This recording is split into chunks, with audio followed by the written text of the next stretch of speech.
Hello, greetings fellow StarCrafters, and welcome back to game number 2 between FnaticFenix and GosuHwangsin.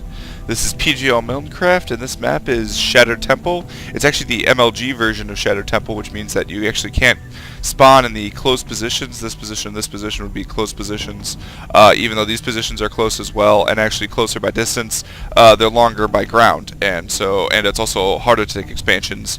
The reason MLG does that is just because it makes it very hard for a Zerg player to take a third if you're in close spawns. But they are in fact corner-to-corner positions. So again, the map is sort of geared, I guess, towards a longer game. However, as we saw in the previous game, a 4-gate for the Protoss, especially since Protoss units can walk any amount or can cover any amount of distance just by building a pylon anywhere, can certainly be crossed easily and just go ahead and take an unprepared Terran player out, even if they've got several bunkers, which FnaticFenix did, although he didn't pull his SCVs in time.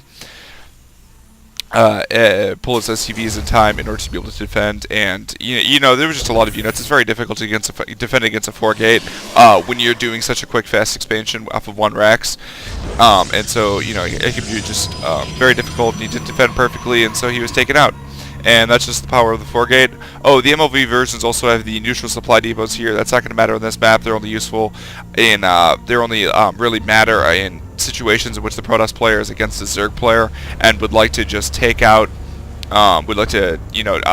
wall in with pylons and then build a cannon and take these out. This probe's going the wrong way. He's going to check this expansion first, realize the Terran player is not there, and get commands from his robot overlord that he should be heading a different direction. Meanwhile, this SCV, free of soul and free of spirit, is going to head and start scanning, or is going to start checking expansions again. He's going the same direction, checking the close spawn first. And meanwhile, Marine's going to come out, but the Marine's going to come out just too late in order to be able to stop the probe from getting expansion in. So GosuHwang is going to see that his opponent's getting gas, which means he's not doing a super fast gasless expand or any sort of 7-Rex kind of attack, but that's not going to happen anyway. And with perfect scoot and shoot here, the Marine should be able to take out the probe. Not going to happen.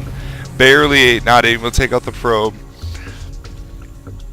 But actually, like, if a probe's coming head-on to your Marine, with perfect scoot and shoot micro, you should be able to take it out, although it has to be basically perfect. But most pro players can do it. They're quite good at that, so it's able to take it out. Meanwhile, we see a gas, 2 gases coming down from GosuHwangsin. So it looks like Hwangsin is, in fact, he's going to get a stalker to be able to take out the scouting SCV, which is just arriving. So he's not doing most likely not a 1-gate fast expand as you would normally expect, and not a super fast 4-gate. As we saw in the previous game, 4-gates can happen off of. Oh, we got a reactor going down first. Okay, that's interesting. He's going to be going for a heavy Marine build then. Sometimes you see the Billarks building the reactor, but he got a second barracks instead of another reactor. We got a tech lab coming down. I'm going to guess that that's going to be with just a little bit of scoot and shoot. Oh, nice. Able to take him out. One last shot. The Marine is able to redeem himself, and the probe is not able to get any scouting information. He did not see the reactor, so no information about what kind of unit composition Phoenix is going to have. He's getting slow, actually. Okay, so he's going to have a very good defense. He's got 2 barracks, and he's going to have a bunch of Marines and a bunch of and some Marauders with slow. That's exactly what you need to defend against any sort of early aggression.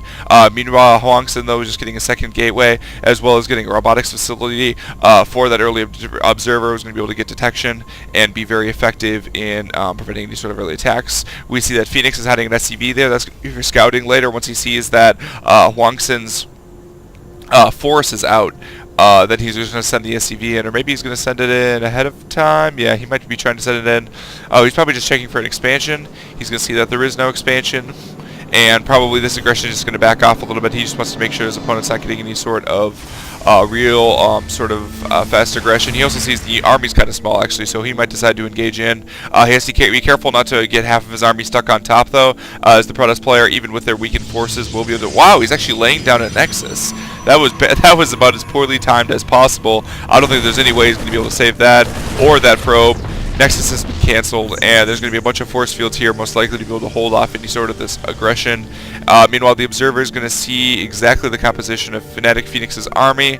and a command center is now almost halfway completed for FnaticFenix. Phoenix has decided to do a 2 racks into command center, and he's used his map control early on to be able to secure that expansion, not only but also to deny his opponent's expansion. And now HwangSin's going to have to wait until he gets a bigger army before he's able to get another expansion again. And in fact, he does have Immortals coming out as well. Those aren't going to be terribly effective against Marines. And in fact, there's only 2 Marauders, so they're not going to be terribly effective overall anyway. And we do see the Reaper. How much scouting information did the Reaper get? Reaper saw the robotics. He saw the cyber. He saw the 2-gate. He knows exactly what his opponent has. And I think he knows that he can beat it right now. Now, one thing I'd like to see, I think, from Phoenix is if he builds some bunkers actually and turns the soft contain into a hard contain. He's decided he doesn't need to commit to that though. He's already finished his command center while his opponent hasn't even started his nexus, and so he's way ahead in that respect. And so he's just decided that he's got the advantage he wants to contain. His opponent has a lot of sentries. He wants to make sure that he doesn't lose his army to any sort of sentry push. And actually, it looks like HwangSin's going to be moving out. HwangSin, did HwangSin get 2 more? Yes, HwangSin has 2 more gateways, so now this is transitioned to a fast 4-gate. And so actually, Phoenix is building the bunkers to be able to put his units in. 2 of them are going to finish, and hopefully he removes his SCVs as well. He hopefully moves his SCVs ahead of time as well, but this is a lot of forces, and these Immortals are going to be incredibly effective against these bunkers. So while I criticized them for the Immortals before, I was mistaken, because they're going to be quite effective here in this situation. And Phoenix is pulling 3 SCVs. He should be really pulling a lot more SCVs right now, though. Just to make sure that he's able to get as many repairing the bunkers as soon as possible. You really need the SCVs repairing the bunkers as soon as they're being attacked. And HwangSin's got even more forces over here. Meanwhile, we've got Medivacs coming out to be able to help stim. That's going to be incredibly effective for FnaticFenix. It also lets them ferry units up top if he force fields. If HwangSin force fields right here, and we do see the first round of Zealots coming in, and the attack is going to engage. SCVs are repairing, but they're still repairing in spite of the force fields. The force field's not quite in the right position to be able to stop any sort of repairs. Unfortunately, the Immortals are dealing so much damage it's not going to matter. He just didn't pull enough SCVs in order to repair in this perfect situation, but that's not going to matter. Stimpack is finished. Is able to deal a lot of damage. To HwangSin's units. Meanwhile, he's got a bunker that's still alive, but it's going to be taken out by enemy forces. And it looks like actually HwangSin's just going to win this engagement, and Phoenix is probably just going to have to GG out of this game. This is too many units, and it's just going to kill the Terran units as they spawn from these areas. You have to take out the reactor to have the amount of marine production he's going to be able to get. He's able to snipe a stalker, but it looks like Phoenix is going to have to GG from this game. And wow, taken out by 2 very similar builds, and I guess HwangSin wanted to stay into the game so that he could see. I guess they're still firing. I'm not sure why they're still firing, but I will talk for a little bit, I guess, while they're firing. Oh, both the spectators are still in. I see. Okay, so Phoenix was able to deny his opponent's expansion, and HwangSin said that he was so far economically behind that he would just build 2 more gateways and push out with a 4-gate plus the Robo, and he was able to do that quite effectively. Again, I would say Phoenix did not pull enough SCVs. He saw with the super hard aggression again that his opponent was on 1 gateway. If his opponent's on 1 gateway, then there's absolutely no reason.